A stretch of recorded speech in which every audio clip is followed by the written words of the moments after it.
Hey, is this thing on? Hello, welcome back to my YouTube channel and welcome to my first official storytime video. I am really excited to make this one because obviously I love talking about the topic of career, and one of the reasons why I love it so much is because I feel like career plays a huge role in every person's life, and for me I was literally drowning and losing myself in the career that I had previously, and I completely transformed my life when I made that first step to quit my first career. So knowing that this is a reality for a lot of you at this current moment, I figured why not share my story. Hopefully it will be really encouraging for you as you're trying to figure out what the next steps are. But the most important takeaway that I want you to gain is that it is never too late to change your career. It doesn't matter if you went to college and got a degree for a specific career path, or if you've invested so many years in this career and you've been working on getting promotions and climbing the ladder. None of that matters when your happiness and your peace and your joy and your health is at stake. It is not worth it. Let it go. Make the change. You would be so surprised once you even just start doing research about how many other career opportunities are out there. Honestly, sometimes, especially like with the degree thing, people are like, well, my degree is like super limited. It's focused on one specific area. You would be really surprised how many careers are like, as long as you have a degree, we don't care. We'll take you and we'll train you. With any job, there's always training. You can always continue to learn, and you can always pivot and change the direction that you are going in your career. And that is exactly what I did. And I'm so happy. Like, I literally feel like it saved my life, my energy, my joy, and my happiness, my peace, and everything in between making this switch. So let's get into the full story. All right, circling way back when to little Amber. Every single time someone would be like, oh, sweetie, what do you want to be when you grow up? I would say, I want to be a teacher. Well, there was a phase where I wanted to be a mechanic. That was a good time for me. But most of the time I wanted to be a teacher, and that was what I always said. So literally from like kindergarten, working toward becoming a teacher was my ultimate goal. So once I finished up high school, I actually graduated high school early. I was 16 years old. And from there, I went straight into a community college nearby my home. And I started taking classes to get my Associates of Arts in Teaching. So here's me driving my 96 little Camry up to school, 16 years old, start taking these classes. So I finish up my associates. At this point, I am 18, and I've mostly been doing all jobs centered around education. I did briefly work in like the college's little like coffee shop snack area. Yeah, customer service in that way was not my thing. It really wasn't, but that's fine. We gotta realize what our strengths and our weaknesses are. But for the most part, I was always doing tutoring. I also had a very brief stint working at a daycare. So kind of all the things in like the childcare education type of vibe.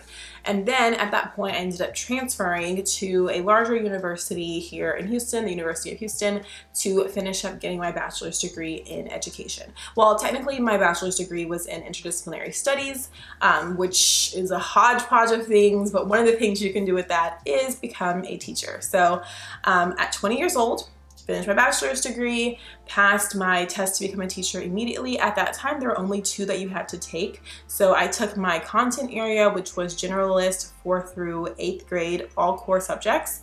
So technically I could teach math, science, social studies, and reading/language arts to any students between 4th grade and 8th grade. And then I also had to take my PPR exam, which is basically like how you would react to certain situations and scenarios when you're in the classroom, to make sure that of course you're like fit to take care of students and teach them and make sure that they're thriving and learning and all that kind of stuff. So took those, passed them, boom.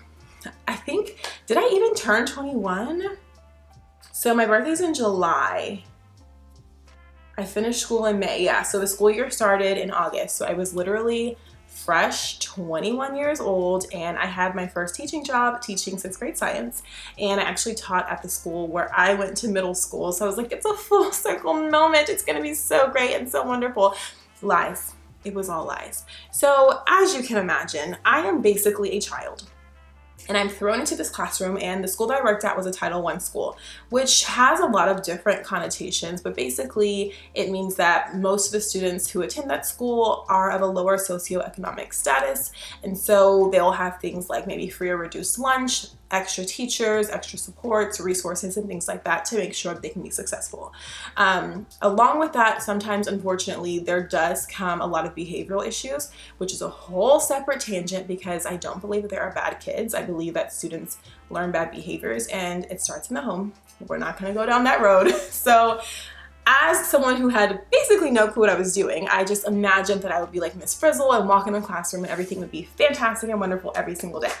That was not the case. So a lot of my students had trouble with violence. So they would be fighting and using bad language and just doing the most at all times, which of course, as someone who's 21 years old, I don't have classroom management skills. All the scenarios and all the practice and all the tutoring that I had done were like basically imperfect situations. And so I had no idea that like in the real world, it is way, way different. So I also had at the time someone who was an instructional coach, and her and I just did not gel. Like we did not have a really good relationship because she had like kind of set in stone ways that she felt like 6th grade science curriculum should be taught. And I was like, no, I have all these ideas, want to do all these fun things. And I had a real issue with like teaching the test. Like she would literally bring the test, we would look at it, what's going to be covered, and then we would base lesson plans on that. And I felt like we should be teaching concepts instead of answers. I feel like I have a lot of tangents on education, which you can see why I'm no longer in it. So my first year was not the best experience at all. And I also worked with teachers who kind of had a negative outlook about teaching because they've been doing it for so long, they had kind of gotten soured, and that definitely impacted me as a young educator because all I heard was kind of negativity the full day, and it was just a lot. But I got my first teaching job during the year that a lot of teachers were being laid off, so I was like, I'm just so grateful to have this job. I'm gonna like get my foot in the door, learn my skills, become great, amazing. So first year comes and goes. It was a no for me, but I was like, you know what? Year 2, I'm gonna come back even better, which I did. I definitely felt like I used year 1 as my learning experience to kind of start to dive into more of what my teaching style is, what my classroom management style is, and creating a system that worked for my classroom, for me, and my students. So year 2 was definitely so much better. I felt like I was in a really good groove. I love doing stations. I feel like they're really engaging for students and they're able to focus on doing their work, but also having fun and learning. And I'm able to kind of more facilitate because I really enjoy student-led lessons. And I feel like that was where they thrived. And so that eliminated a lot of behavioral issues and kind of just made everything click and work really, really well. But during that time, I also decided that I wanted to get another certification. So teaching in Texas, basically you can take another test and become certified in another area pretty quickly. So I was like, you know what? I've never taught younger kids, so why don't I get my certification for early childhood through 6th grade? Got that and decided I wanted to go to a whole nother school district. At the time I was like thinking about moving to that area anyways. So I'm like, why not just get a job over here? And I taught 5th grade math and science. Fun fact, I am not a math girl. I'm definitely like mathematically challenged in some ways. I can do percents really, really well because I love a good discount when I shop. But other than that, like math isn't my thing. So I definitely had to like relearn the curriculum for myself before I was able to teach it to them. And then they would go to another teacher for like reading, ELA, that kind of stuff. And my partner teacher was so experienced, so advanced. I learned so much from her. Honestly, that entire team was like solid, top-notch. All the teachers understood that the goal is to be here for the students, to try to teach them to the best of our ability, to instill like values in them and help them grow and develop as people while also helping them with their academics. So again, it was just like learning from every single experience that I had, gaining more, becoming better, all that kind of jazz. So that year, even though I was in a pretty good situation, I decided that I could not do it anymore. Like just mentally, it was taking such a toll on me to see, for a few different reasons, but a lot of it was kind of like the deprogramming that had to be done once the students returned back. They didn't retain a lot of the information from different reasons, including what they had to deal with in their home lives. And it was heavy. And that was just really difficult for me to know that like this little person, I'm sending them back to what's supposed to be a safe space, but you know, it's always not the case. So I ended up leaving in March, 2 months before the school year ended. They replaced me, that whole thing. And I was like, what am I gonna do? So during college, I had to create a resume for a project on this, it's just still a job board as a career coach. I don't recommend it now, so maybe it's not, but it was monster.com, and it was like basically a school project that I did. No real experience on it, but a company called me, were like, hey, we saw your resume on monster.com. We're looking for a dance teacher. Do you want to come in? So I kind of left out this detail. I forgot. So when I was teaching, I also taught dance team for the middle school as part of the after school program. And then I also would do like the dance productions for the elementary school as well. So I danced in high school and in college and kind of brought that skill with me into the classroom. So I'm like, perfect, why not? It was like an hourly job, which I had never had a real hourly job before, so I didn't understand. She would be like, my boss would say, who wants to start their weekend early? And silly me is like, I do. And I would leave, and then I'd be like, wait, why is my paycheck so short? Because if you don't work, you don't get paid. Yeah. Definitely learned that a little bit later in life than most people, because teaching, like, you always have a salary. So that was a new adjustment. But I started working there, and then over time, they're just kind of like, hey, yeah, sure, you can teach dance, but also, you know, you kind of have all these skills and experience, and do you want to do more? So I ended up getting promoted 2 different times, actually 3 different times, over a 6-year period working with that company. And that was one of the places that I felt like I was going to be at forever. But this is when it kind of all changed for me. I was in such this bubble that I didn't realize, basically I was overworked, undervalued, and very underpaid, especially for my skill set. But I was like, no, it's fine, it's fine, it's fine. I just gave so much of myself during that time, and I got burned out. Like, my skin was terrible, my hair was falling out, I was extremely stressed, overwhelmed, my weight was literally dropping so much every single week, and I was like, you know what? This is not necessary. I need to do something different.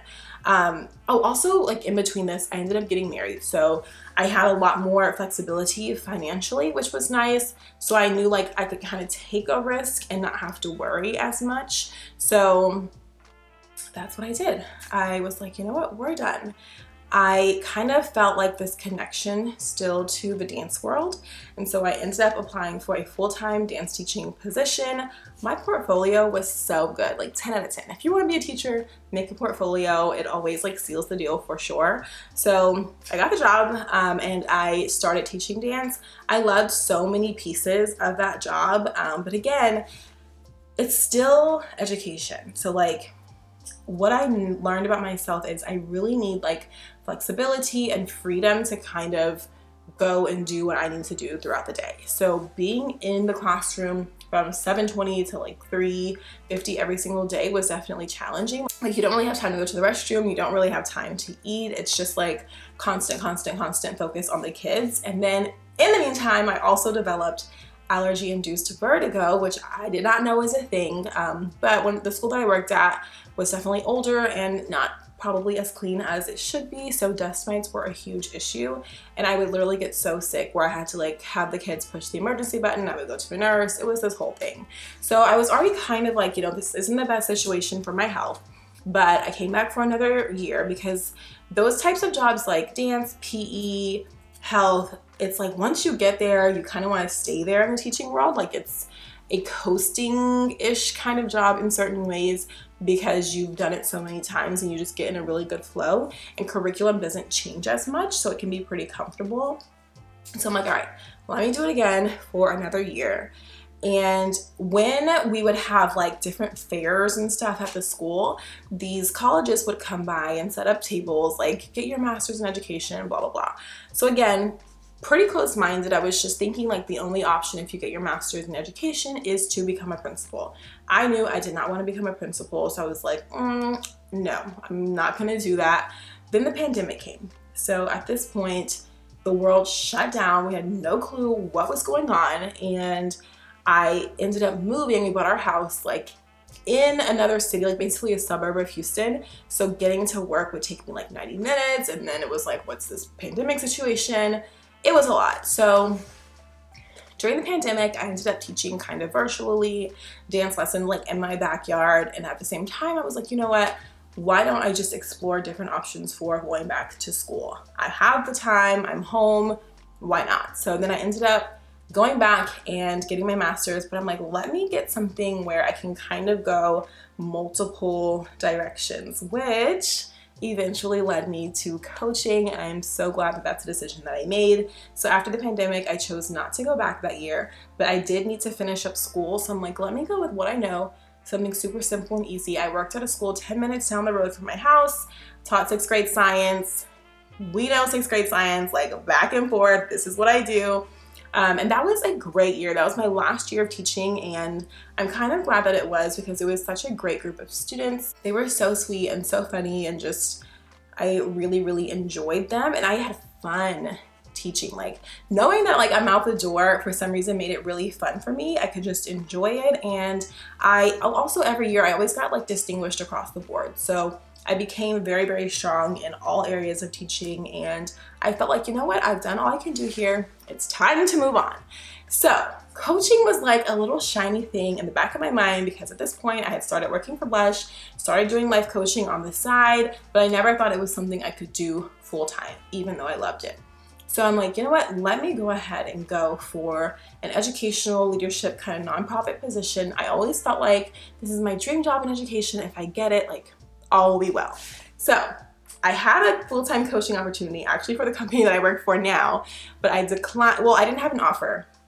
I just had an interview. So I declined it and was like, I'm actually gonna pursue this other opportunity. I go that direction.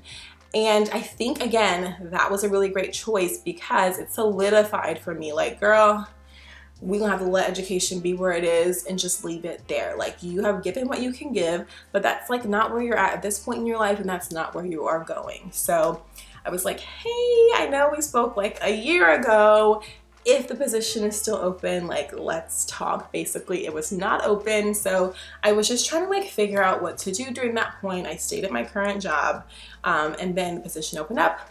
I went through all the interview rounds, got the job. It seemed too good to be true, but I'm literally sitting here now to tell you it was not. So go for things that seem too good to be true. So now I have a very, very flexible work schedule. I love what I do. I get to help adult learners. It's very similar to teaching in some ways, but I like the fact that it's so quick. Everything that we work together on is immediately implemented, and they can change their life in a few short months. And I love seeing literally their lives change so regularly, and it makes me so happy, so fulfilled, brings so much joy, and it allows me to have time to do things like life coaching, which I still absolutely love as well. So that's why I always say I'm a lifestyle and career coach, because I do both and I love both. And obviously I'm here on YouTube. So again, starting to coach sparked a new passion in me. So I started my Instagram first, and then I started my YouTube channel, and it's just like such a great creative outlet for me. So I appreciate all of you being here and following me on this long rambling story. But literally I'm so grateful and happy that I made all the choices that I made, even though it seemed like things would just be linear and perfect. And even despite the challenges, just keep going. I'm like, I'm gonna keep going, but I'm actually gonna go this way. And I feel like that worked out so much better for me. And at that point, I was 30. So we moved to our house when I was 28. Yeah, we moved to our house when I was 28. That's when the pandemic debacle and all that came. I started school at 29. Finished up, I did do like so many classes because again, it was pandemic. So I was able to kind of get through a little bit quicker. Finished up at 30 and literally completely changed my career at 30 years old, which some people are kind of like, you should know what you're doing and have everything figured out by then. But the reality is I didn't. And I felt like I was literally in this box that is slowly crushing down on me with the direction that I was going. So making that change was so much better for me, for my physical health, for my mental health, and everything in between. I do have moments where I miss the little kitties, like they're so sweet, and I'll do like volunteer things with kids and stuff like that. But long term, I'm so happy that I switched over to coaching. I've learned so much, and just continuing to learn and develop as a coach I have an amazing team in both of my coaching roles, so much support, so much professional development, amazing clients, amazing learners. Like, it's just really great across the board. And I could not be happier with the choices and where it has led me to in my career. And even now, like, it sounds like a lot of jobs. Like, I do career coaching, life coaching, and I have a YouTube channel and kind of manage social media, which I do want to grow that as well.